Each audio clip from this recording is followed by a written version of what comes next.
Bueno, ahora sí, disculpen esta interrupción y vamos a compartir la clase 7. Bueno, bienvenidos.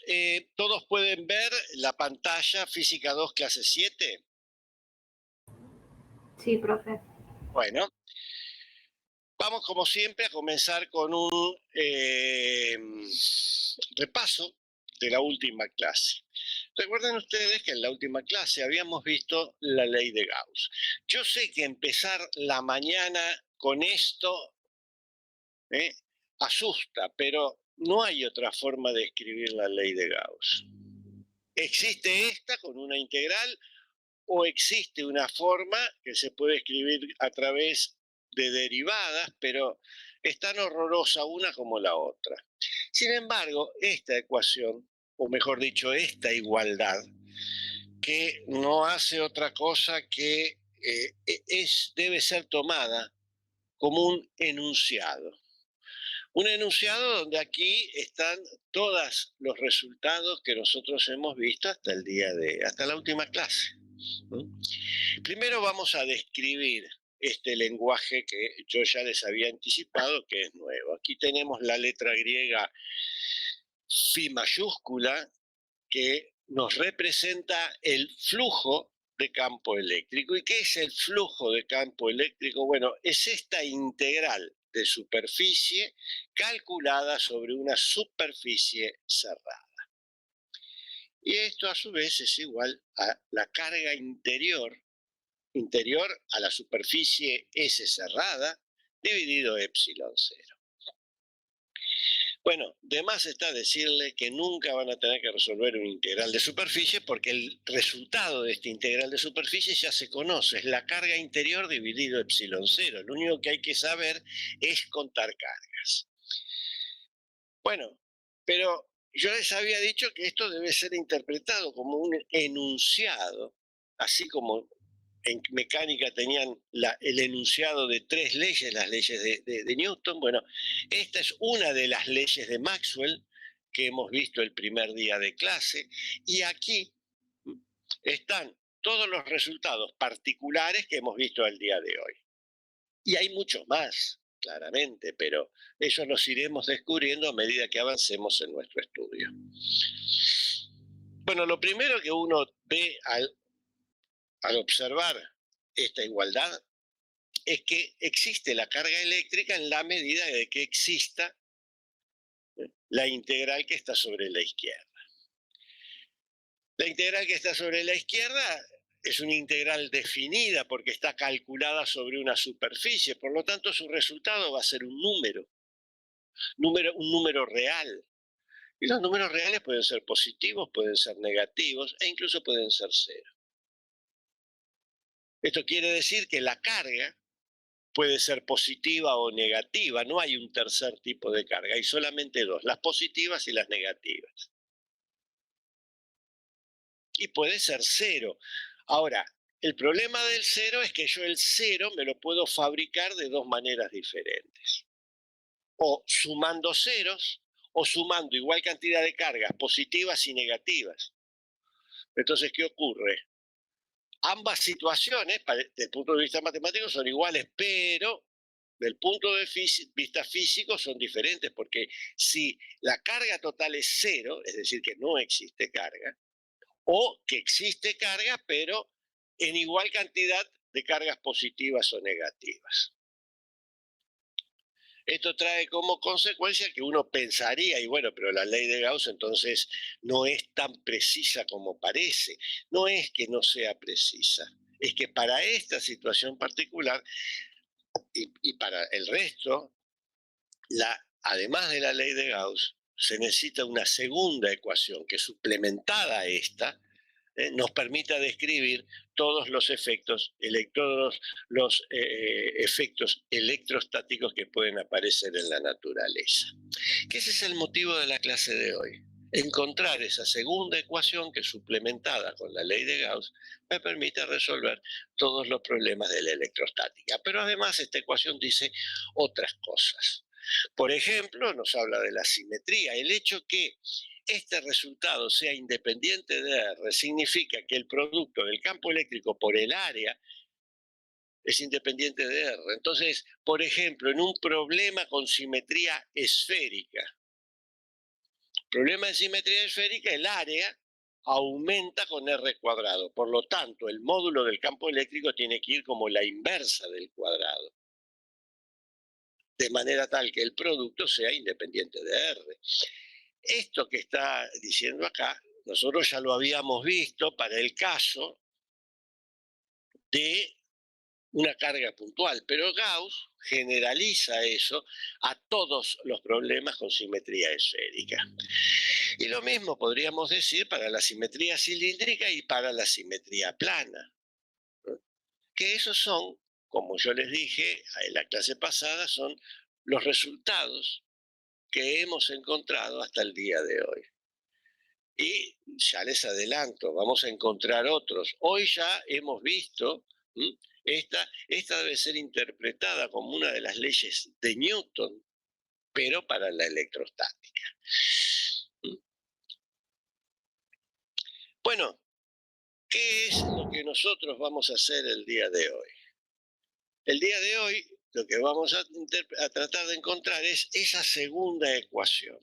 Pero en el camino de encontrar esa segunda ecuación, nos vamos a ver obligados a ahora describir cuál es el comportamiento de una distribución de cargas en el espacio, pero no desde un punto de vista vectorial, es decir, a través del campo eléctrico, sino que a través de una formulación escalar. ¿Por qué vamos a hacer esto? Bueno, porque ustedes den cuenta que, primero, si yo quiero describir el efecto que una distribución de carga produce en un punto del espacio, bueno, lo puedo muy bien hacer calculando el campo eléctrico que genera esa distribución. Pero para ese cálculo del campo eléctrico me veo obligado a, y bueno, realizar una suma vectorial, que es la complejidad que tiene el problema este. En cambio, si yo pudiese encontrar o describir el comportamiento de esa distribución de carga en un punto del espacio a través de una formulación escalar, y bueno, eso sería muy importante porque se en cuenta que en vez de hacer tres sumas, tendría que hacer una sola. Pero además vamos a encontrar que hay otra cosa, que hay otra importancia tiene esto, y es el hecho que cuando uno tiene que hacer medidas, hay muchos aparatos, una variedad de aparatos para medir magnitudes escalares que para medir magnitudes vectoriales. Un hecho también que viene de acá y que parece evidente, pero no está mal reafirmarlo, es que recuerden ustedes que esta ley de Gauss lo que nos está diciendo es que las fuentes de campo eléctrico, es decir, lo que genera el campo eléctrico, son las cargas. Es decir, lo que nos está diciendo es que la carga existe, pero además que esas cargas generan el campo eléctrico. Bueno, vayamos ahora entonces a nuestro problema. Para eso vamos a ver el resultado lo que hemos encontrado nosotros ya del primer día de clases. Esto lo hago porque a los efectos de que ustedes puedan refrescar los resultados que habíamos visto. Bueno, imaginemos que tenemos como siempre un sistema inercial, vamos a trabajar con cargas puntuales por ahora. Un sistema inercial X, Y, Z positivo apuntando hacia ustedes, en donde tenemos dos cargas puntuales, Q y Q'. Q, como se ve, está en el origen y Q' está ubicada en una posición determinada por el vector R. La fuerza sobre Q', claramente, puesto que ambas son cargas puntuales, obedece a la ley de Coulomb. Y esta ley de Coulomb se obtiene de esta ley de fuerzas que habíamos visto el primer día de clases, con A determinada de esta manera. En aquella oportunidad habíamos visto una casualidad de la matemática. Hoy vamos a ver que las casualidades no existen. y que la fuerza también la puedo escribir en términos de la derivada, o mejor dicho, las componentes de la fuerza las puedo escribir en términos de la derivada de una función escalar u con respecto a cada una de las coordenadas. Así, la componente fx de la fuerza lo puedo escribir como menos la derivada de u con respecto a x, la componente y como menos la derivada de u con respecto a y similarmente para el caso z. Recuerden ustedes que lo que está entre paréntesis se puede escribir en forma abreviada de esta manera, como menos, y este operador, este triángulo invertido con una flecha es el operador nabla, y cuando nabla está aplicado a una función escalar, como en este caso u, decimos que es el gradiente de u. Es decir, que la fuerza la podemos escribir como menos el gradiente de u. ¿Qué es el gradiente de u? Lo que está acá entre paréntesis. ¿Mm? Para no tener que decir la derivada de u con respecto a x en y, la derivada de u, bueno, decimos el gradiente de u. Y ya entonces todo el mundo entiende que el gradiente de u no es otra cosa que lo que está aquí en paréntesis. ¿Y qué es u? Y bueno, u era a sobre r, es una función escalar. Recuerden que a es un escalar y r es una distancia. ¿Qué pasa ahora en esta expresión que tenemos acá si a la reemplazamos por la expresión que nosotros hemos dado? Bueno, ¿qué va a ocurrir? Que ahora la fuerza sobre Q' también la puedo escribir como menos el gradiente de U, pero U adquiere esta forma. Es decir, U sigue siendo una energía potencial porque depende de la posición y tiene la expresión K por Q por Q'. A esta energía potencial se la conoce la energía potencial eléctrica. Noten ustedes que esta energía potencial eléctrica, donde Q y Q' son cargas puntuales, bueno, depende de dos partículas. La energía, así como la fuerza, para que exista fuerza tiene que haber al menos dos significa dos o más. Bueno, para que exista la energía tiene que haber al menos dos partículas. Partículas cargadas, ¿por qué? Y porque des en cuenta, si una de las partículas está descargada, es decir, una de las partículas tiene un valor cero, claramente la energía me va a dar cero. Recuerden que siempre nosotros estamos tratando acá con cuerpos cargados. Si el cuerpo está descargado, no lo estudiamos porque no es de nuestro interés. Así es que tenemos la energía la energía potencial eléctrica expresada de esta manera.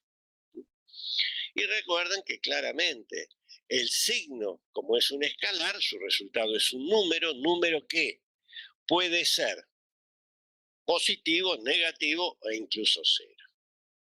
En el caso de los signos positivo o negativo que puede tener la energía, si ambas cargas tienen igual signo, es decir, ambas son positivas o ambas son negativas, la energía será positiva. Y ya sabemos que las energías positivas le corresponden fuerzas repulsivas. Por otra parte, si las cargas son de signos opuestos, por ejemplo, Q negativo y Q' positivo o viceversa, la energía me va a dar negativo. Y eso corresponde a fuerzas atractivas. Es decir, noten ustedes que gracias a la definición de la energía potencial eléctrica, yo estoy recobrando los mismos resultados que si estuviese trabajando con fuerzas. Pero al trabajar con energía, lo hago a través de una formulación escalar. ¿Qué quiero decir con esto? Des en cuenta que energías positivas le corresponden fuerzas repulsivas, energías negativas, fuerzas atractivas. Entonces, esto es más o menos lo que nosotros habíamos visto de la ley de Coulomb. Ahora, si yo quiero retener la ley de Coulomb, y bueno, derivo esta energía con respecto a X, a Y y a Z, y eso me dará respectivamente las componentes X, Y y Z de la fuerza. Es decir, conociendo la energía, gracias al gradiente, gracias al cálculo del gradiente de la energía, yo puedo obtener la fuerza. Hay un hecho que es importante en cuanto a esta energía. Yo les dije que podía tomar valores positivos por valores negativos. Ya vimos cuándo esto ocurre, cuándo van a tomar valores positivos y negativos, pero también puede tomar el valor cero. Claramente, uno puede decir, y U será cero cuando uno de las cargas es cero, pero les acabo de decir que si una de las cargas toma el valor numérico cero, es un cuerpo descargado y no es de nuestro interés su estudio. Entonces, nos preguntamos cuándo también esta energía puede ser cero. Y vemos que esta energía puede ser cero cuando las partículas están muy alejadas entre sí, es decir, cuando la distancia entre ellas es enorme. ¿Qué significa enorme? Y muchos estarán pensando cuando R tiende a infinito. Sí, es verdad, está bien, no es malo. Y también recuerden que el infinito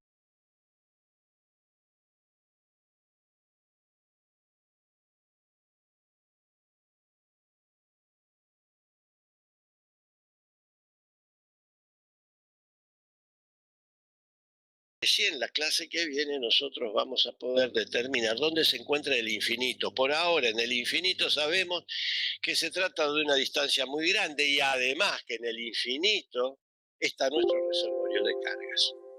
Así que esta energía toma el valor cero en el infinito. Bueno, muy bien. Acá dijimos, yo conozco la energía y a través de derivación hallo la fuerza. Ahora, ¿qué pasa en la situación inversa? ¿Qué pasa si yo conozco la fuerza y quiero hallar la energía? Y bueno, para ello tenemos que calcular el trabajo que esa fuerza realiza sobre un cuerpo. Y ese trabajo lo tenemos que calcular a lo largo de una trayectoria que una dos puntos de esa trayectoria.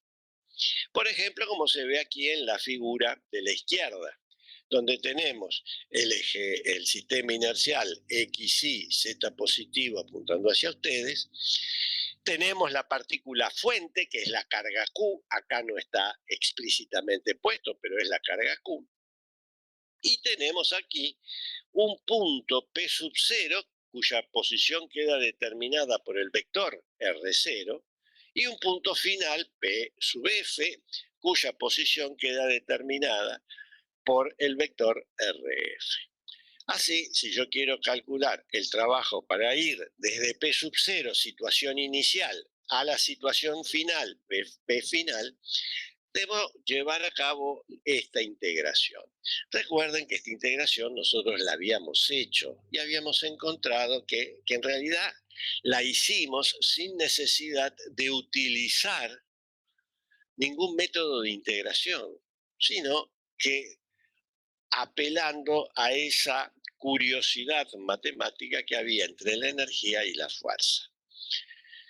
Así encontramos que esta energía, que este trabajo es menos la variación de U, evaluada en un punto, en el punto final y en el punto inicial, que es U en la situación inicial y es A dividido la distancia que hay desde la partícula fuente al punto P sub 0, mientras que la energía final es A dividido la distancia que hay desde la partícula al punto inicial.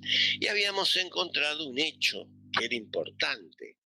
Si yo voy de P sub 0 a P final y si alcanzado el punto P final vuelvo al punto de partida, es decir, a P sub 0,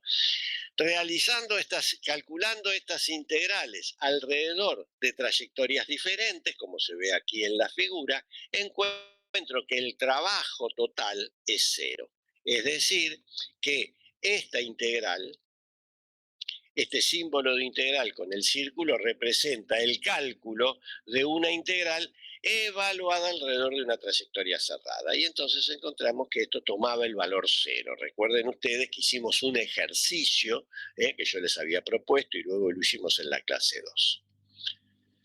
Bueno, ¿qué pasa ahora en el caso en que yo tengo la fuerza sobre Q'? Bueno, si yo calculo lo mismo, ahora en el punto P está Q' y a Q' la llevo hasta el punto P final, ¿qué tengo? Bueno, el trabajo que realiza Q', F de Q', que es la fuerza que actúa sobre Q', es menos también la variación de la energía. Pero ahora, ¿qué energía es? Y es la energía potencial eléctrica. Es decir, U sub 0 es K por Q' dividido R0, y U final es K por Q' dividido R final. Es decir, el trabajo que yo hago para ir de un punto a otro del espacio, lo puedo calcular. Sí, formalmente es a través de un integral, pero eso es formal. Yo no necesito aplicar ningún método de integración.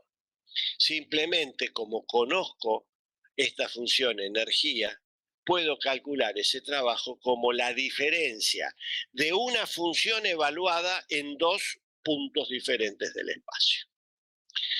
Y además se cumple que si yo lo hago a través de una trayectoria cerrada, calculo ese trabajo, este trabajo alrededor de una trayectoria cerrada me da cero. ¿Qué implica físicamente? Que la fuerza es conservativa. Bueno, vamos ahora a poner esto que acabamos de decir, que se aplica para una carga Q' arbitraria, es decir, de cualquier signo, de cualquier valor numérico. Vamos a poner este formalismo que acabamos de describir, lo vamos a poner en términos de el campo eléctrico. Para escribir el campo eléctrico, para poner este formalismo en términos del campo eléctrico, yo debo retirar la carga Q' y reemplazarla por una carga de prueba.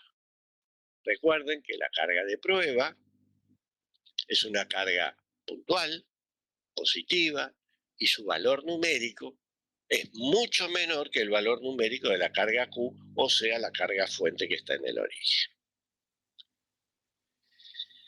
Bueno, vamos a calcular ese trabajo, el trabajo que ahora realiza la fuerza sobre la carga de prueba para ir desde P0 a P final. Bueno, ese trabajo formalmente se calcula como esta integral, pero en realidad yo sé que esto es menos la variación de la energía de la carga de prueba en la situación final y la energía en la carga de prueba en la situación inicial. Recuerden además que la fuerza sobre la carga de prueba, si bien Q y Q' son cargas puntuales, esta fuerza se puede calcular a través de la ley de Coulomb.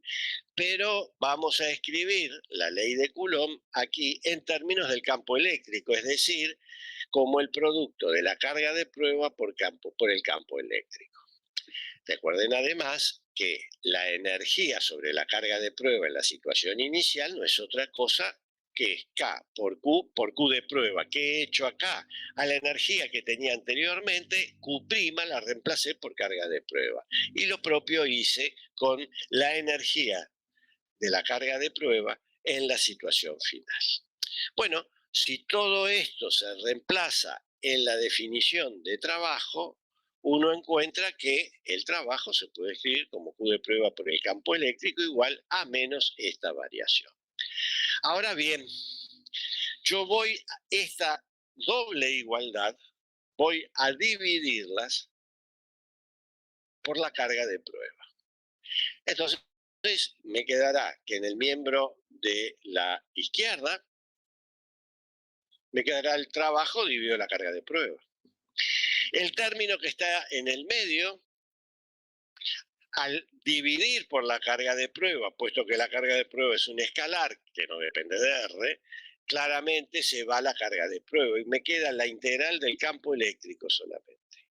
Igual a menos, debido a este menos que está acá, y ahora tengo que hacer dividir la energía potencial final y la energía potencial inicial dividida la carga de prueba. Bueno, vamos ahora a unas definiciones. Al trabajo por unidad de carga de prueba lo voy a llamar fuerza electromotriz. Y la voy a abreviar con la sigla FEM. FEM, ¿qué es? Es la fuerza electromotriz. ¿Y qué representa? Es el trabajo que por unidad de carga uno debe hacer para mover la carga de prueba de un punto a otro del espacio. Este trabajo en general es hecho siempre por un agente externo. No lo hace la carga. Por ejemplo, si yo tengo que ir a buscar una carga a mi reservorio para llevarla hasta un punto P del espacio, y bueno, tengo yo que ir a mi reservorio, tomar una carga, y claramente para desplazar esa carga desde el infinito hasta el punto P tuve que hacer un trabajo. ¿Y ese trabajo quién es? Yo, el agente externo. Cuando ustedes, por ejemplo, cargan el celular, alguien está haciendo un trabajo para cargar ese celular. Ese trabajo por unidad de carga, ¿quién lo hace? Y bueno, EDESUR. Es decir, siempre hay un agente externo que hace esta fuerza electromotriz. ¿Y cómo se calcula esa fuerza electromotriz? Y bueno, formalmente se calcula a través de esta integral. Pero resulta ser que yo esta integral no la tengo que hacer. ¿Por qué? Y porque se puede calcular como la diferencia de estos cocientes que están acá. Y ahora vamos a ver qué significan estos cocientes. Entonces tenemos que la FEM, o fuerza electromotriz inducida, fuerza electromotriz o trabajo por unidad de carga, es la integral de P sub 0 a P final del campo eléctrico. Y esto es igual a menos B sub F menos B sub 0. ¿Qué es B sub F? Es la energía potencial final dividido en la carga de prueba.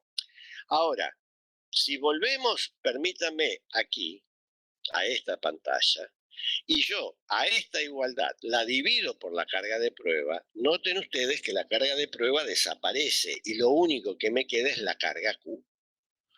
Lo mismo ocurre con la energía inicial. Si la divido a ambos miembros de esta igualdad por la carga de prueba desaparece en el miembro de la derecha y solamente me queda presente la carga Q. Bueno, ¿qué ocurre entonces? Que a ese cociente de la energía sobre la carga de prueba dividido la carga de prueba es lo que voy a llamar B sub F. Y a B sub F lo voy a llamar el potencial final. Potencial final. Y en este caso, ese potencial final es K por Q sobre RF. Donde RF, recuerden ustedes, es la distancia que hay desde la carga al punto final. Similarmente, P sub 0 no es otra cosa que el potencial inicial y es igual a K por Q sobre la distancia que hay desde la carga Q al punto P, P sub 0. Y claramente, de aquí obtenemos de la primera igualdad que la fuerza electromotriz inducida es igual a esta diferencia. Y como es una diferencia de potenciales, lo voy a llamar la diferencia de potencial. Noten ustedes que aquí el signo menos que estaba en el potencial lo paso hacia el otro miembro. Y entonces me queda que menos la fuerza electromotriz es igual a la diferencia de potencial. Diferencia de potencial ya no es una palabra nueva para algunos de ustedes, porque, por ejemplo, si uno ve qué es la diferencia de potencial, ustedes solo asocian con la diferencia de potencial que deben tener en los enchufes de su casa, que son 220 voltios. Ahora vamos a definir qué es el voltio. Y yo les había dicho que todo lo que está ahí en el enchufe, ¿de dónde viene? De sur. ¿Mm? Es decir, si yo quiero medir la fuerza electromotriz que me está haciendo de sur, eso no es otra cosa que la diferencia de potencial. Y nuevamente, vamos a ver una cosa, los potenciales, den cuenta que el potencial final y el potencial inicial no aparece la carga de prueba. Si la carga de prueba desapareció. La carga de prueba es un medio para hacer una definición. Y tanto el potencial inicial como el potencial final dependen de Q, es decir, de la carga fuente. Como la carga fuente es una carga puntual, decimos que este es el potencial final de una carga puntual. Y por lo tanto también decimos que P sub 0 o K por Q sobre R 0 es el potencial de una carga puntual en la situación inicial. ¿Y qué representa esa diferencia de potencial? El trabajo que por unidad de carga tengo que alguien, algún agente externo tiene que hacer para mover una carga de un punto a otro del espacio. Es un trabajo. Nuevamente se lo explico. Yo tengo que calcular un trabajo, porque una de las cosas que deben darse cuenta es que las cosas solas no se mueven. Ni en física, en ningún lugar de la física, ni en la mecánica, ni en la electrostática. Las cosas solas no se mueven. Alguien las tiene que mover. Si ustedes tienen un paquete en el piso y lo quieren levantar, alguien lo tiene que levantar. Solo no se va a mover. Bueno, las cargas también les pasa lo mismo. Alguien las tiene que mover. Algún agente externo. Y claramente, siempre que hay un movimiento, hay un trabajo. ¿Por qué introducimos el trabajo? Y porque el trabajo es una magnitud escalar. Podríamos hacerlo con fuerza, sí, pero ya vimos las complejidades que tienen. Y ahora aquí se ve, y lo vamos a ver, una de las características. Noten ustedes que yo para calcular ese trabajo por unidad de carga, es decir, para calcular la fuerza electromotriz, necesito calcular la diferencia de potencial. Macanudo. ¿Cuál es esa, cómo se calcula esa diferencia de potencial? Y bueno, calculando la diferencia de el potencial en dos puntos diferentes. Sin embargo, si yo lo quiero hacer experimentalmente, ¿qué hago? Y me voy a una ferretería, me compro un voltímetro y entonces puedo medir la diferencia de potencial. Un aparato sencillo, tanto de su uso como de su costo. En cambio, si yo quiero medir una fuerza o quiero medir un campo eléctrico en general, quiero medir una magnitud vectorial, sí se puede hacer también. Pero ya no los encuentro en una ferretería, los aparatos son costosos y además no son de fácil medida. Los errores en las medidas que se cometen son muy grandes. Sobre todo cuando uno tiene que trabajar, por ejemplo, a escala molecular. Entonces, por eso siempre se hace un formalismo escalar de algún formalismo vectorial. Noten ustedes que la definición de diferencia de potencial es formal. Yo esta integral nunca la voy a tener que resolver,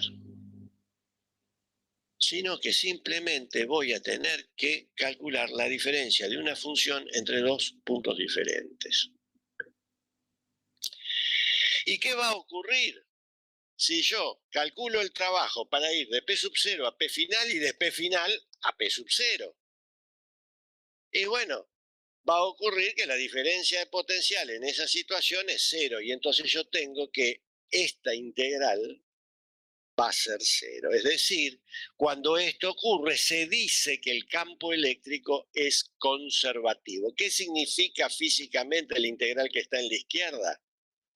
Es que si yo en una tengo una trayectoria cerrada y yo calculo las diferencias de potencial, es decir, la fuerza electromotriz, es decir, el trabajo por unidad de carga para ir de un punto de esa trayectoria a otro, y bueno, eso me dará, ese trabajo lo calculo como una diferencia potencial. Y después, para ir desde ese punto a otro punto de la trayectoria, también calculo el trabajo como la diferencia de potencial. Y para ir del último punto al punto de salida, también lo calculo como una diferencia de potencial. La historia es que la suma de las tres diferencias de potenciales siempre me tiene que dar cero. Esto es lo que dice acá. Y esta, que el campo eléctrico es conservativo, es una de las características importantes que dispone el campo electrostático. Tan importante es esta ecuación que esta es la ecuación que, suplementada con la ley de Gauss, nos va a permitir describir todos los efectos electrostáticos que pueden aparecer en la naturaleza. Bueno, con esto ya sabemos que el campo eléctrico es conservativo. Ahora, ¿qué pasa? Hay un tipo de trabajo que a mí siempre me interesa calcular. ¿Y cuál es ese trabajo que a mí me interesa calcular? Es el trabajo que tengo que hacer para traer una carga desde el infinito, es decir, donde está mi reservorio de cargas, a algún punto. Porque cada vez que yo pongo un sistema inercial y pongo una carga en el punto, en el origen, esa carga no es que apareció mágicamente. No, esa carga salió de mi reservorio de cargas. Y para sacar esa carga de mi reservorio de cargas, y bueno, tuve que agarrar, ir a mi reservorio de cargas, sacarla, traerla, tuve que hacer un trabajo. Y bueno, ese es el trabajo que siempre voy a tener que hacer. Porque siempre voy a tener que ir al reservorio de carga para buscar una carga. Entonces, ¿cómo sería ese trabajo particular? Y bueno, como el reservorio de cargas está en el infinito, yo voy a poner, acá puse desde menos infinito. ¿Por qué? Porque en general puedo poner infinito positivo. Pero como en general en los límites inferiores siempre se pone el menos infinito, formalmente, insisto que esto es formal, se pone menos infinito. Y entonces, esta integral que me representa el trabajo para ir desde el infinito, ir al infinito, agarrar una carga y traerla a un punto P de mi sistema inercial. ¿Cómo calculo ese trabajo? Y bueno, a través de la diferencia de potencial que hay entre el infinito y el potencial en el punto P. Digamos, ¿cómo lo podemos hacer? Imaginemos que aquí, en esta integral que tenemos, tenemos que P sub 0 es el punto que está en el infinito. Si P sub 0 es un punto del infinito, R0 toma un valor enorme, por lo tanto B sub 0 va a ser 0. Imaginemos que P final es el punto P, y en ese caso, ¿cuánto va a valer RF? Y valdrá la distancia que hay desde la carga al punto P del espacio. Y entonces sigo teniendo una diferencia de potencial. Lo que pasa que este término B sub 0 es 0. Entonces uno en general no lo pone. Pero sigue habiendo una diferencia de potencial de algo menos 0. Por eso es que a esta integral se le pone solamente un término, el término B de P, que es el potencial en el punto P. Y ese potencial en el punto P me representa el trabajo que por unidad de carga tuvo que hacer algún agente externo para llevar una carga desde el infinito hasta el punto, un punto de mi sistema inercial. Bueno, ¿Cuáles son las unidades del potencial eléctrico? Claramente este potencial eléctrico surge del cociente de la energía potencial dividido la carga de prueba. La energía potencial, como toda energía, se mide en joules y la carga de prueba, como toda carga, se mide en coulomb. El cociente joule sobre coulomb lo vamos a escribir como la letra B mayúscula y lo vamos a llamar volt, en honor a Alejandro Volta, que fue un físico italiano que se dedicó al estudio de las pilas eléctricas o pilas voltaicas, así se las llamaba también. Bueno, vamos a estudiar ahora este potencial en el punto P. El potencial, insisto, como Q es una carga puntual, este es el potencial eléctrico de una carga puntual. Si en el origen tuviéramos un perro cargado y bueno, y baja alguien y nos dice, este es el potencial en el punto P y tendríamos el potencial de un perro cargado. Si yo en el origen tengo una esfera y tendría el potencial de una esfera y así sucesivamente. Pero como Q es una carga puntual, tenemos el potencial de una carga puntual. Nuevamente insisto, el potencial PdP puede ser positivo, negativo o cero.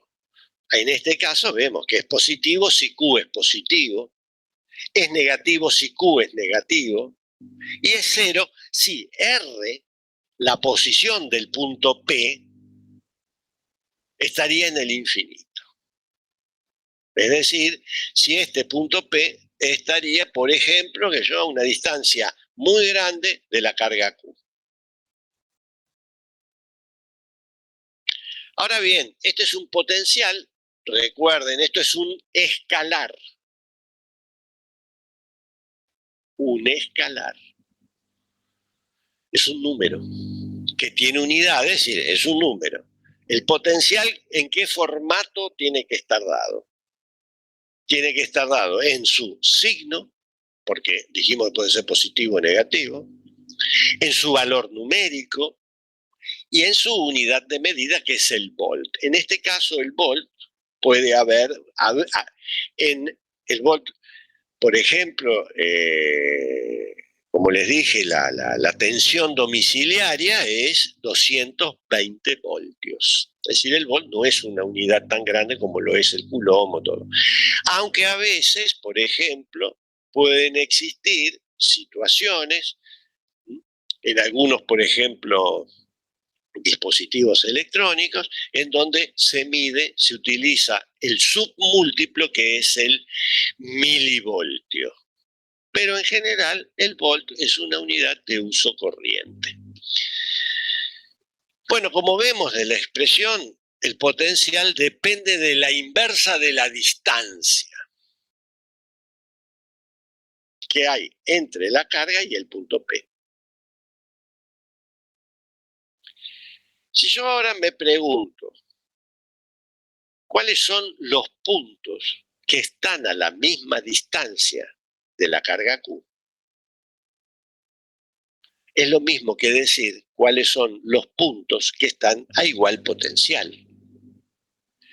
En el caso que se ve aquí en la figura, vemos, acá está el punto P, y acá yo he marcado todos los puntos que están a la misma distancia de la carga Q.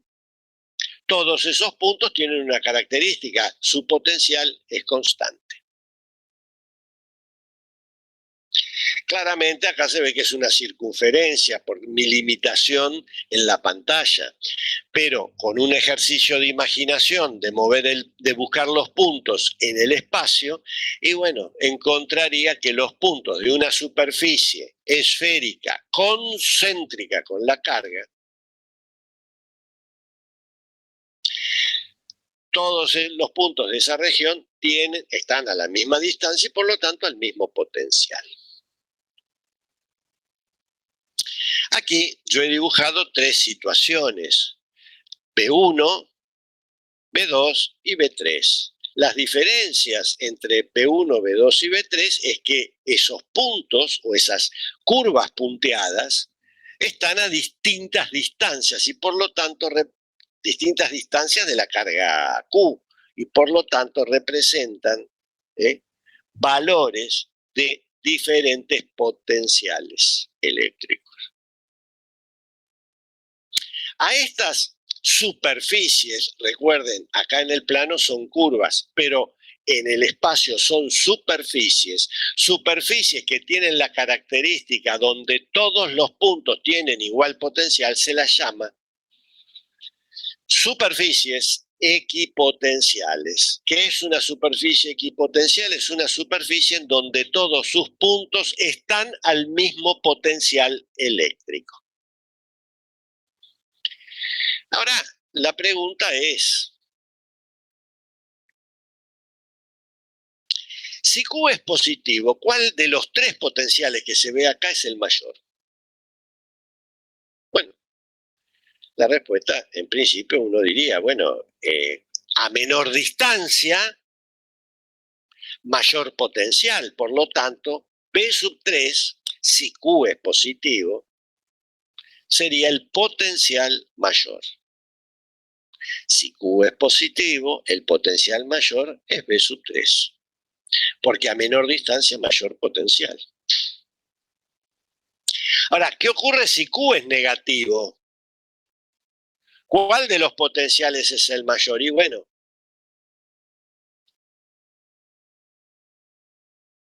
el de menor valor numérico, pero es el mayor algebraicamente. En este caso, B1 sería el mayor, si Q es negativo.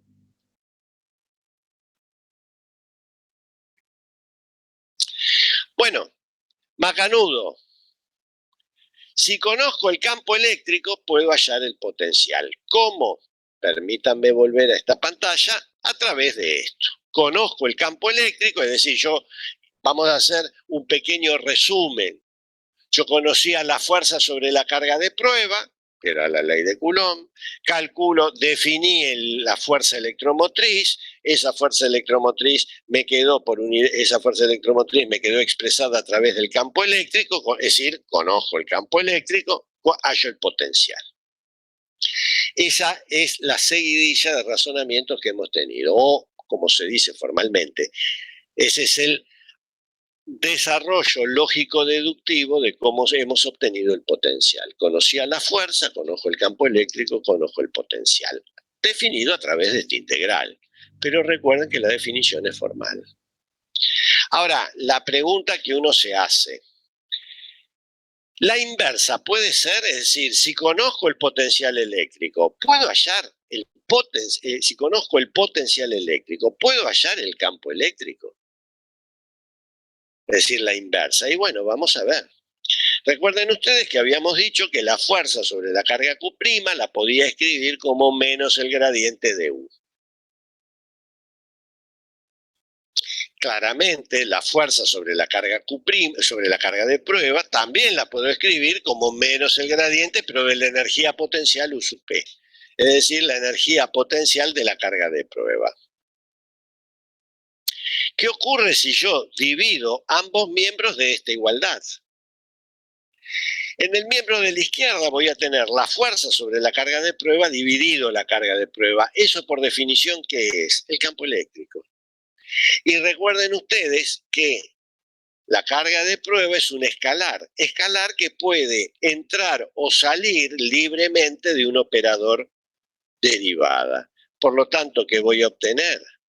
Voy a obtener que el campo eléctrico es menos la derivada del potencial eléctrico con respecto a X, la derivada del potencial eléctrico con respecto a Y, la derivada del potencial eléctrico con respecto a Z. ¿Y qué es esto? Son las componentes X, Y y Z del campo eléctrico. Es decir, en suma, el campo eléctrico se puede escribir como menos el gradiente del potencial. Recuerden que el gradiente en Nabla tiene que estar aplicada a una función escalar. En este caso, la función escalar, que es la energía por unidad de carga de prueba, es decir, el potencial eléctrico. Entonces, fíjense en ustedes, volvamos acá nuevamente a esta pantalla. Si conozco el campo eléctrico, hallo el potencial. Y ahora acabo de encontrar que si conozco el potencial, mediante una derivación, puedo hallar el campo eléctrico. Y todos ustedes estarán de acuerdo conmigo, es que es más fácil derivar que integrar. Eso era lo que yo les decía, la ventaja que tiene desde el punto de vista de cálculo, pero también tiene una ventaja experimental. Medir una magnitud escalar es muy sencillo. En general, todas las magnitudes escalares son sencillas de medir. Aquí tenemos el potencial, otra de esas medidas escalares es la temperatura. Ahora, si yo quiero medir el gradiente de temperatura, ya ahí la cosa cambia. Existen aparatos, pero cambia. Es decir, para medir la temperatura necesito un termómetro, nada más. Voy a la farmacia y me lo compro. Es siempre, bueno, y ahora vamos a interpretar qué es esta expresión. Yo conozco el potencial, hallo el campo eléctrico.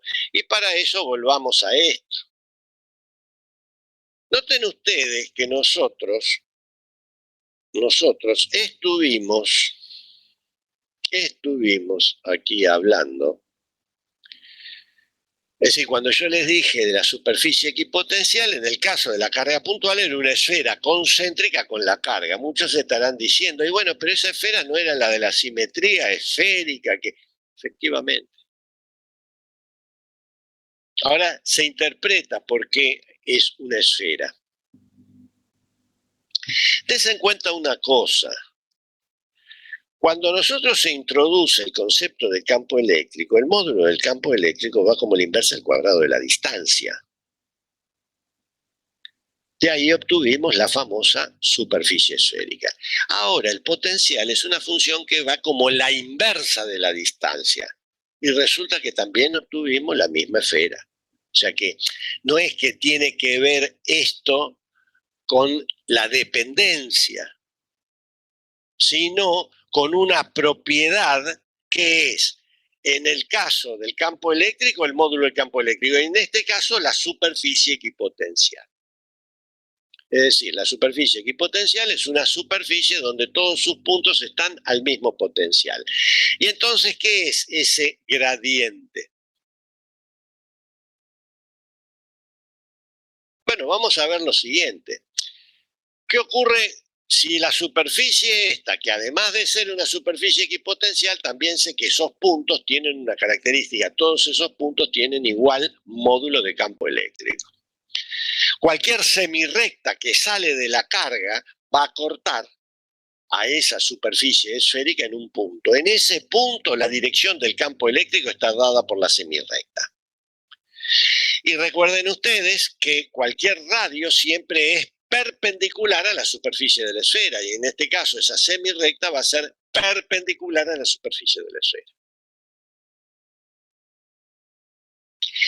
¿Qué significa esto? ¿Qué es esta casualidad que nosotros habíamos visto? Y bueno, ¿este gradiente qué es?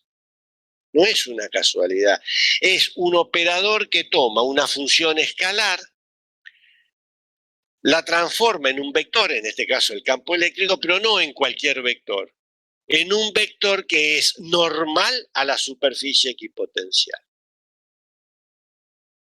Es decir, el gradiente de una función escalar, o el operador gradiente, así se lo dice formalmente, tiene la propiedad que a una función escalar, como en este caso B, la transforma en un vector, como en este caso el campo eléctrico, pero no en cualquier vector, en un vector que siempre es normal a la superficie equipotencial. Es decir, yo tengo una función escalar, por ejemplo, la energía, sea gravitatoria, sea eléctrica, la energía es una escalar. Los puntos de igual energía, no de igual potencial, de igual energía, bueno, también forman una superficie. Si yo tomo el gradiente a esa energía, yo ya sé que voy a obtener la fuerza. Bueno, esa fuerza es un vector, pero no cualquier vector. Es un vector normal a la superficie que tienen a la superficie que forman todos los puntos de igual energía. En el caso del potencial, la superficie equipotencial, como toda superficie, tiene una normal, que es la que me da la dirección, la orientación en el espacio, y en este caso, esa normal, ese vector normal, es el campo eléctrico. Por lo tanto, el campo eléctrico siempre es normal a una superficie equipotencial. Y entonces llegamos a la conclusión que si conozco el potencial eléctrico, hallo el campo eléctrico. Entonces, des en cuenta que yo ahora trabajar con campos eléctricos o trabajar con potenciales es lo mismo y puedo pasar de uno a otro, de un formalismo a otro, sin necesidad, en forma biunívoca, es decir, no se me pierde nada en el camino. Yo un problema ahora de una distribución de carga, bien la puedo estudiar con el principio de superposición de campos, o bien lo puedo estudiar a través del potencial eléctrico. Una vez que tenga el potencial eléctrico, quiero hallar el campo eléctrico y bueno, lo hago de esta manera. Ahora, si yo tengo una distribución y viene alguien y me dice, no, mira, esa distribución tiene este campo eléctrico. Ah, bueno, y yo quiero hallar el potencial y bueno, tendré que ir a la definición formal y entonces hallaré la función potencial. Es decir, uno puede ir de un formalismo al otro sin necesidad. ¿Y cuál usa? Y el que más me convenga, dependiendo del problema que tenga entre las manos. Bueno, hasta aquí hemos hablado de una carga puntual. ¿Qué pasa cuando yo tengo una distribución discreta de cargas puntuales como la que se ve aquí? Cada carga puntual, designada por Q1, Q2, Qn,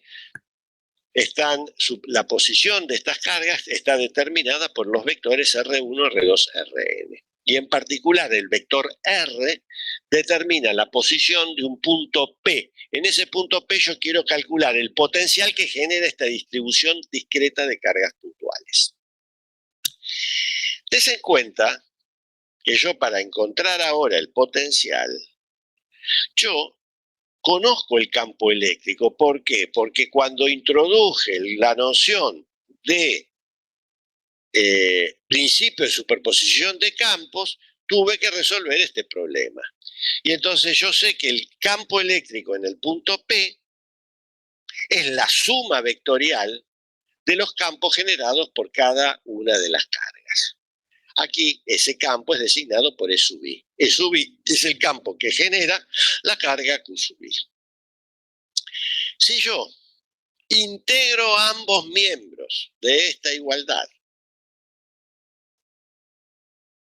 recordando que la integral de una suma es la suma de las integrales, puedo entonces obtener que el potencial en P, es la suma escalar ahora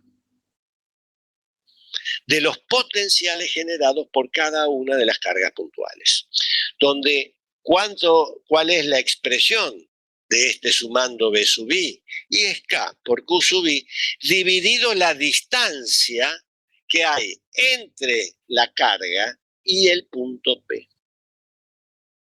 Esto que está aquí lo van a encontrar que algunos libros lo llaman el principio de superposición lineal de potenciales. En general, lo pueden llamar así, no está mal, pero en general esto determina, sí, una superposición. Es decir, mediante esta suma escalar, y esto lo enfatizo, uno puede obtener el potencial en un punto debido a una distribución discreta de cargas. Vamos ahora a un ejemplo de este principio de superposición. El ejemplo del dipolo eléctrico. Muchos pensarán, pero profesor, ya vimos esto. Sí, claro que lo vimos. Lo vimos, calculamos, lo vimos como ejemplo del principio de superposición de campos. Pero recuerden que en esa oportunidad nosotros calculamos el campo que generaba esta distribución en un punto P que se encontraba a lo largo del eje Y. Y una de las conclusiones que habíamos hallado era de que ese campo no tiene simetría. Por lo tanto, yo les dije, si ustedes quieren calcular el campo en otro punto del espacio arbitrario, y van a tener que volver a hacer la suma vectorial. Y a pesar de que es la suma de dos vectores, es un problema formidable desde el punto de vista algebraico. Bueno, acá es ahora donde cobra importancia el potencial eléctrico. ¿Por qué? Pues yo ahora tengo en mi sistema inercial, X, y Z positivo apuntando hacia ustedes, tengo dos cargas puntuales de igual valor numérico, pero distintos signos, dispuestas como se ve aquí en la figura. Y además, mi interés es calcular en el punto P de coordenadas X, Y, hallar el potencial eléctrico. Claramente, según, permítame volver a esta pantalla, según esta sumatoria, el potencial en el punto P será suma de dos términos. El primero representará la contribución de la carga positiva y el segundo la contribución de la carga negativa. Es decir, el primer término, B sub más, representa el potencial que genera la carga Q positiva en el punto P como si la negativa no existe. A esto hay que sumarle el potencial que genera la carga negativa en el punto P como si la positiva no existe. De ahí es que surge que estos potenciales tienen esta forma. ¿Qué forma tienen? K por Q dividido la distancia que hay desde la carga positiva al punto P. Mientras que el potencial que genera la carga negativa es menos. ¿Por qué es menos? Y porque la carga es negativa. Es K por Q dividido R menos. R menos, ¿qué es? Es la distancia que hay entre la partícula negativa y el punto P, como se observa acá en la figura.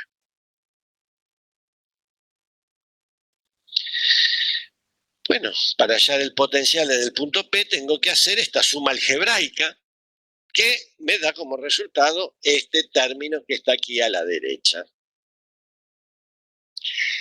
Bueno, recuerden ustedes que en la oportunidad en que nosotros analizamos esto, lo analizamos en el caso en que la distancia D era mucho menor que la distancia que había desde el dipolo al punto de observación. ¿Qué significa esto?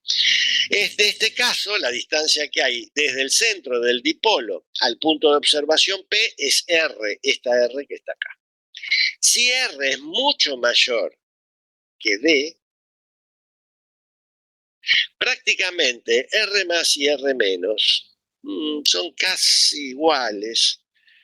Y entonces eso me permite a mí que R menos lo puedo escribir como R menos D coseno de tita. ¿Qué es el coseno de tita? Es el ángulo que forma R con el eje X positivo. Y R más tiene esta expresión. La diferencia, R menos R más, es esto, y su producto, recordando que R es mucho mayor que D, es aproximadamente R cuadrado. Si esto que está aquí lo reemplazo en la expresión del potencial en P, resulta que es menos K por P. P, que es el momento dipolar, es la carga de la partícula positiva por la distancia 2D. Por el coseno de tita dividido R cuadrado. Este ya es el potencial. Noten ustedes que acá tuvimos que hacer una suma algebraica nada más para hallar este potencial en el punto P. Es conveniente, para continuar, escribir R y coseno de tita en términos de X y Y, que son las coordenadas del punto P. Para hacer eso hay que recordar que R es X cuadrado más Y cuadrado al 1/2 y el coseno de tita es X sobre R. Esto, reemplazado en la expresión del potencial en P, nos da finalmente esta expresión.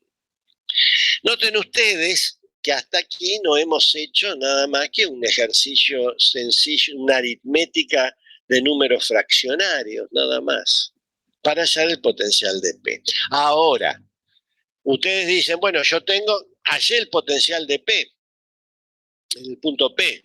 Ahora yo quiero calcular el campo. Bueno, muy bien. Derivo la expresión que obtuve con respecto a X, la cambio de signo y eso me da la componente E de X del campo. Quiero hallar la componente Y. Bueno, derivo la expresión que obtuve con respecto a Y y la cambio de signo. Noten ustedes que uno dirá, y la componente Z no, acá en la expresión que obtuve no aparece Z. Por lo tanto, la derivada es nula, por eso no la puse. Es decir, noten ustedes que este es un problema de dos dimensiones. Es un problema que está en el plano XY.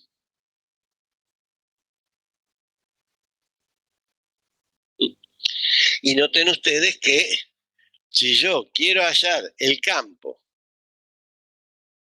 a través del principio de superposición de campos, hubiese sido un problema formidable, un problema de varias hojas. Sin embargo, esta es la ventaja de un formalismo escalar. Mediante una suma de números quebrados, de unos números fraccionarios, uno obtiene el potencial y luego por derivación obtiene los campos.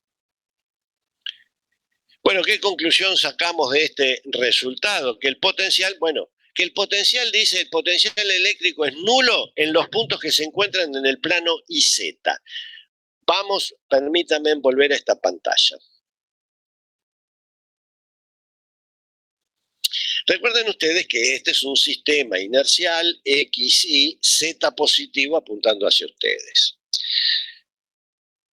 Deben hacer un ejercicio de imaginación.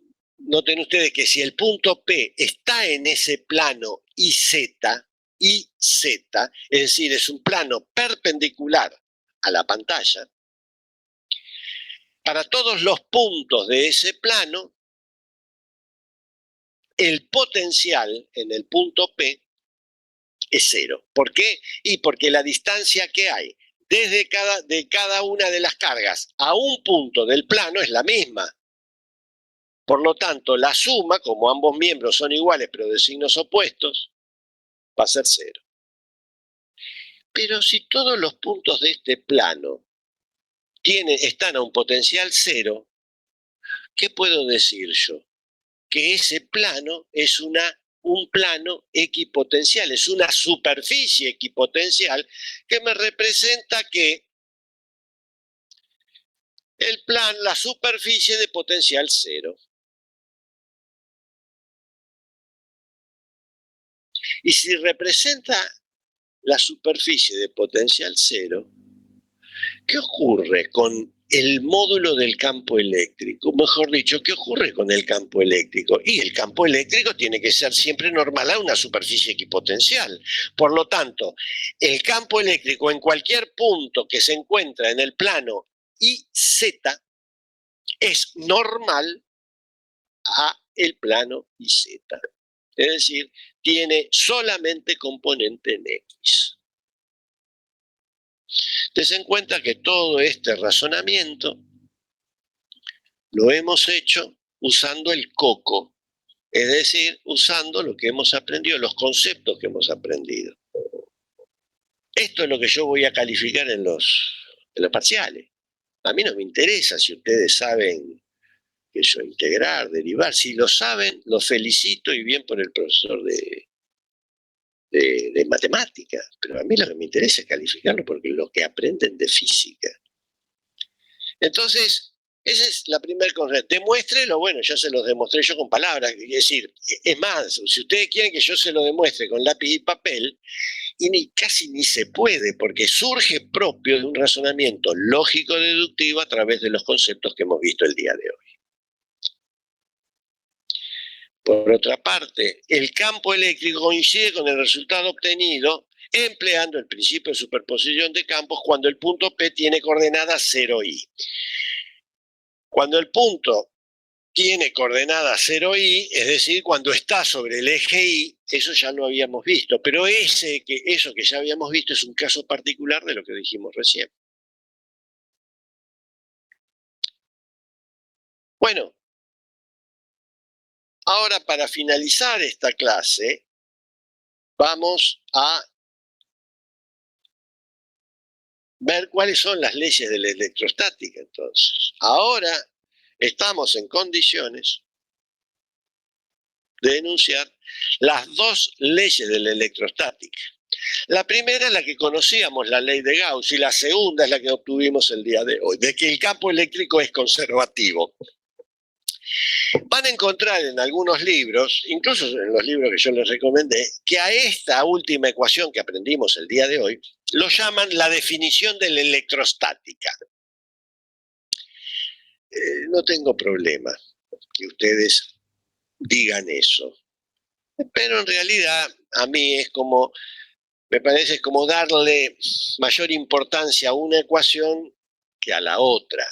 Y yo creo que ambas ecuaciones son importantes. De hecho, y esto lo vamos a ver la clase que viene, yo tengo que usar las dos ecuaciones. Es como, esto es como las leyes de Newton, pero para la electrostática. Cuando ustedes en física 1 tenían un problema, ustedes tenían que usar las tres ecuaciones de Newton. No podían usar una, sino llegan a un resultado dubitativo. Es decir, cuando ustedes escriben un sistema inercial, están aplicando la primera ley. Cuando ustedes están marcando una fuerza, están aplicando la tercera ley, porque a todas las fuerzas no aparecen libres en la naturaleza, aparecen de a pares. Por eso siempre en física 1 le dicen, dibuje los pares de acción y reacción. Y cuando uno está diciendo, bueno, que la sumatoria de fuerzas es igual a la masa por la aceleración, y bueno, ahí está aplicando la segunda ley. Tiene que aplicar las tres. Bueno, acá también lo mismo ocurre. Si uno, por ejemplo, aplica la ley de Gauss, ya vimos hoy. ¿Qué pasa cuando es cero la carga interior? Y la ley de Gauss no me responde si no hay carga o hay igual cantidad de cargas positivas y negativas. Esa imprecisión es la que me permite a mí no poder resolver el problema. Para eso he hecho mano de la segunda ley. Y dése en cuenta que es importante si hay carga o no hay carga. ¿Por qué? Porque si no hay carga, no hay campo eléctrico, porque las fuentes de campo eléctrico son ¿qué? Las cargas. Y si hay campo eléctrico, hay cargas. Bueno, pero hasta ahora, para ya tener ahora una visión cada vez más acabada de los fenómenos electrostáticos, hasta ahora ya, como vimos, empezamos a trabajar con cuerpos que se encuentran en la vida diaria. El cable, un plano, una esfera. Ahora la pregunta es, ¿de qué están hechos esos materiales, esos cuerpos? ¿De qué material están hechos? Entonces, nosotros hoy vamos a introducir un material del cual están hechos esos cuerpos, que son, los vamos a llamar cuerpos conductores. ¿Qué es un cuerpo conductor?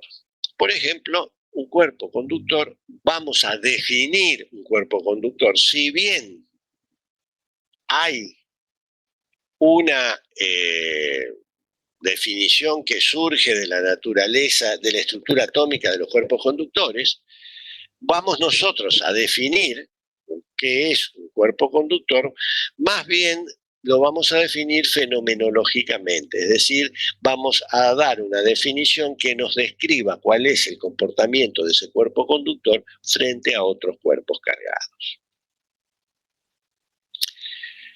Bueno, ¿qué ocurre?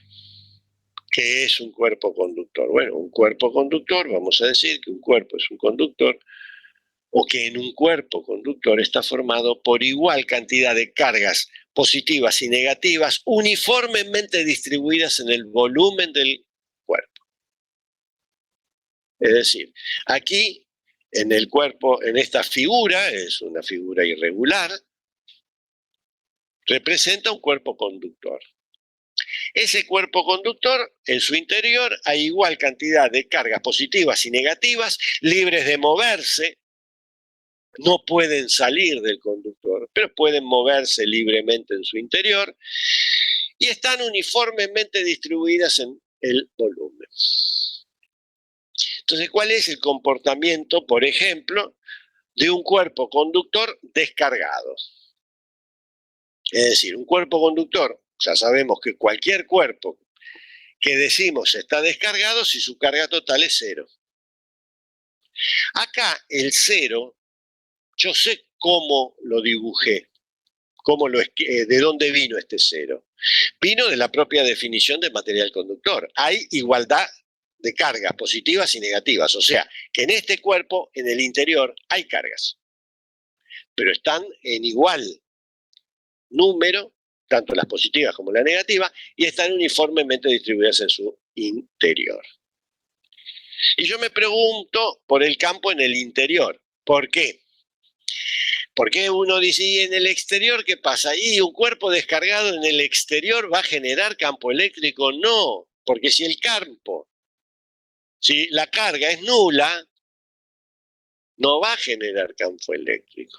Es un cuerpo descargado, ya dijimos. Nosotros hoy vamos a estudiar estos cuerpos cargados, pero en el interior, donde sabemos que en el interior hay carga. En el exterior ya sabemos que no va a producir campo eléctrico, pero nos queda la duda en el interior. ¿Por qué? Y porque hay cargas en el interior. Bueno, para ver si hay campo eléctrico en el interior de este conductor descargado, voy a echar mano del teorema de Gauss. Para eso tomo dos superficies, S1 y S2, y noten ustedes que las superficies cerradas S1 y S2, todos los puntos de esa superficie son interiores al cuerpo. ¿Cuánto vale el flujo a través de S1? Y claramente es cero. ¿Por qué claramente digo es cero? Porque como las cargas están uniformemente distribuidas, cuando yo encierro con S1 una cantidad de cargas, voy a encerrar igual cantidad de cargas positivas y negativas. Entonces, el resultado de esta integral, que es el flujo de campo eléctrico, me da cero, porque la carga interior es cero. Pero este cero, guarda, me lo fabriqué en forma no como cero, es por igual cantidad de cargas positivas y negativas. Entonces, a través de S1 es cero, a través de S2 también es cero. Y a través de cualquier superficie cerrada, cuyos puntos de esa superficie están en el interior del conductor, siempre me va a dar cero. Entonces, si el flujo de campo eléctrico a través de cualquier superficie me da cero, esto implica que el campo eléctrico debe ser cero. Por lo tanto, en el interior de un conductor descargado, el campo eléctrico es cero, a pesar de que haya cargas. ¿Qué pasa con el potencial? Recuerden, ya aplicamos la ley de Gauss, ahora tenemos que aplicar la otra, la de conservatividad del campo eléctrico. Bueno, para calcular el potencial, tengo que tomar dos puntos. Bueno, este es el punto P sub 0 y P sub 0 es un punto de la superficie del conductor. Y P sub 1 es un punto que está en el interior. Entonces, para calcular la diferencia de potencial que hay entre P sub 0 y P sub 1, tengo que hacer esta integral. Pero noten ustedes que para hacer esta integral tengo que calcular el campo en el interior del conductor. Pero dijimos recién que el campo en el interior del conductor es cero, por lo tanto, la diferencia de potencial entre P sub 0 y P sub 1 es cero. Si la diferencia es cero, quiere decir que P sub 1 y P sub 0 están al mismo potencial. Pero resulta ser que lo que le pasa a P sub 0 y P sub 1 que se ven aquí en la figura, le pasa a cualquier par de puntos que yo tome en este conductor. Por lo tanto, encuentro que siempre el potencial va a tener el mismo valor, es decir, el potencial es único. Un cuerpo conductor tiene un solo potencial. Y ese potencial, como es único, siempre tiene el mismo valor. En particular, noten ustedes, la superficie de este cuerpo conductor, todos esos puntos de la superficie del cuerpo conductor tienen el mismo potencial. Por lo tanto, ¿qué es la superficie de un conductor? Una superficie equipotencial. En este caso, el campo es nulo, pero el potencial es constante. Y guarda, vamos a ver que esa constante puede ser diferente de cero. Es decir, un cuerpo puede estar descargado, un cuerpo conductor puede estar descargado y estar a un potencial diferente de cero. Como al revés, puede estar a potencial cero y estar cargado. Pero esas son cosas que veremos la clase que viene. Lo importante es que la superficie del conductor es una superficie equipotencial. No podemos hablar de campo eléctrico porque ya dijimos, no hay campo eléctrico en el interior y no hay campo eléctrico en el exterior. Entonces, ¿qué pasa si el cuerpo está cargado, si el conductor está cargado? ¿Qué ocurre ahora? Es decir, ahora tengo que la carga total es distinta de cero. Es decir, yo tenía un cuerpo conductor, es decir, yo fui al laboratorio, ojalá pudiera ir, fui al laboratorio, tomo un trozo de material conductor. ¿Cuáles son los materiales conductores? Sí, principalmente son aquellos del grupo metálico. Cobre, hierro, plata, oro. Voy allá, tomo un cuerpo metálico. Lógicamente está descargado. Y yo lo cargo, le agrego a las cargas que ya tenía, igual cantidad de cargas positivas y negativas, le agrego un exceso de cargas, supongamos como en este caso positivas. Y entonces encuentro que ahora el cuerpo está cargado, o sea, su carga total es distinta de cero.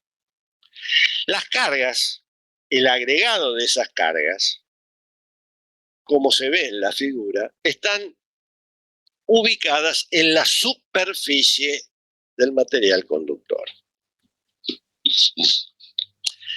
Ahora sí, si yo me pregunto cuál es el campo en el exterior, el campo en el exterior existe.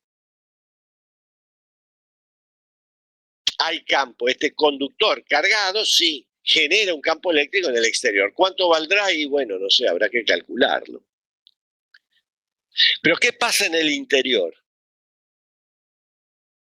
En el interior el campo sigue siendo cero. ¿Por qué? Porque si yo busco superficies cerradas cuyos puntos estén siempre en el interior del cuerpo conductor, voy a encontrar que encierro igual cantidad de cargas positivas y negativas. ¿Por qué? Porque el exceso de carga está en la superficie. Entonces, el campo en el interior sigue siendo cero. Por el mismo razonamiento que hice anteriormente, el potencial sigue siendo constante y único. ¿Eso qué significa? Que la superficie del conductor es una superficie equipotencial. Acá sí, el potencial en el exterior como tiene que ser y normal a esta superficie, porque es una superficie equipotencial y el campo eléctrico siempre es normal a las superficies equipotenciales.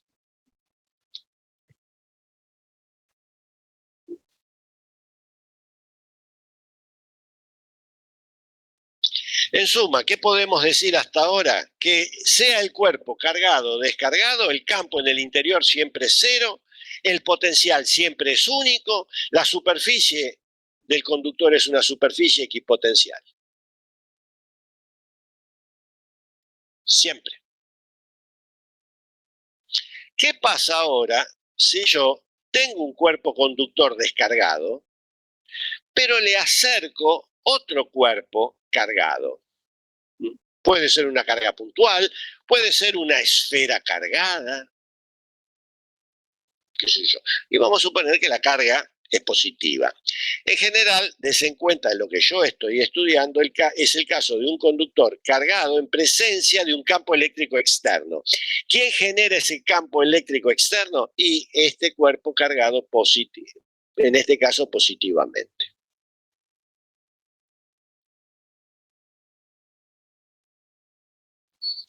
¿Qué va a ocurrir cuando yo acerque este cuerpo cargado al conductor? No lo toco, pero me acerco. Claramente, Las cargas negativas se van a sentir atraídas por esta carga positiva del cuerpo externo y entonces se van a mover hacia este lado. No pueden salir del conductor, pero se van a acercar lo máximo posible. Mientras que las cargas positivas van a sentir una fuerza repulsiva y tenderán a alejarse lo más posible de esta carga positiva. Tampoco pueden salir, por eso es que se ubican en esta superficie exterior.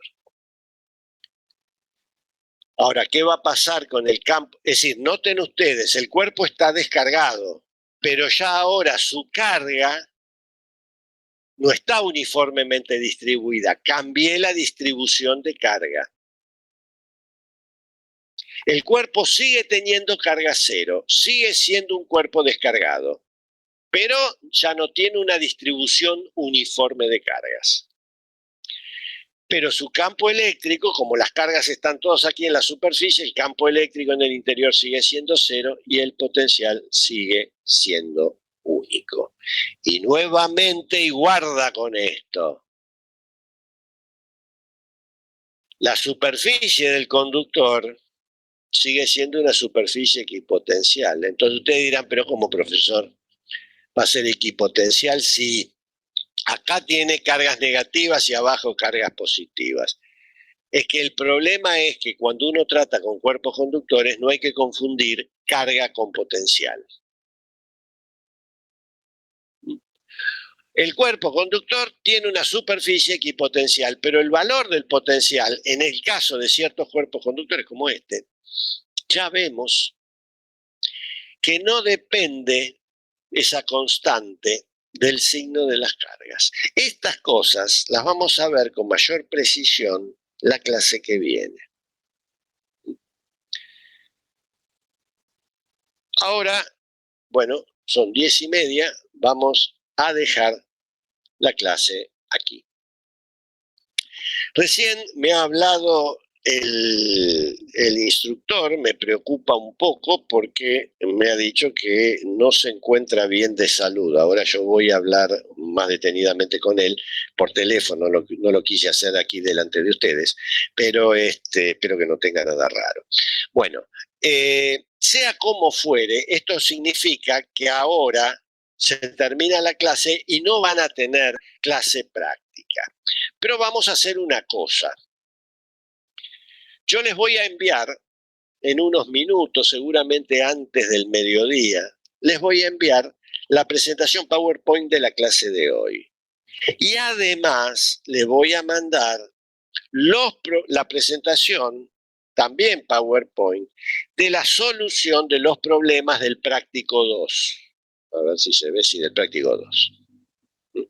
De esa manera, no tendrán clase práctica, pero podrán terminar los problemas del día que correspondían al día de hoy. Con esto terminan la clase práctica. También. A ver, la clase que viene, que es el día martes 4, vamos a ver más detenidamente esto que hemos hablado de cuerpos conductores. Un poco para reforzar estas cosas que surgieron de la definición de cuerpo conductor. Y además vamos a ver dónde queda el infinito. Ese famoso infinito, ese lugar en donde está nuestro reservorio de cargas. Vamos a ver dónde está ubicado. Bueno, esta es la última clase de la semana, así que, bueno, como ya les dije, más o menos alrededor, quizás unos minutos después del mediodía, tengan en sus casillas de correo la presentación PowerPoint de la clase de hoy y los problemas de la práctica 2. Bueno, como les dije, esta es la última clase de la semana. Tengan un buen fin de semana. Para aquellos que trabajan, les deseo un buen día del trabajador. Y sobre todo, les digo que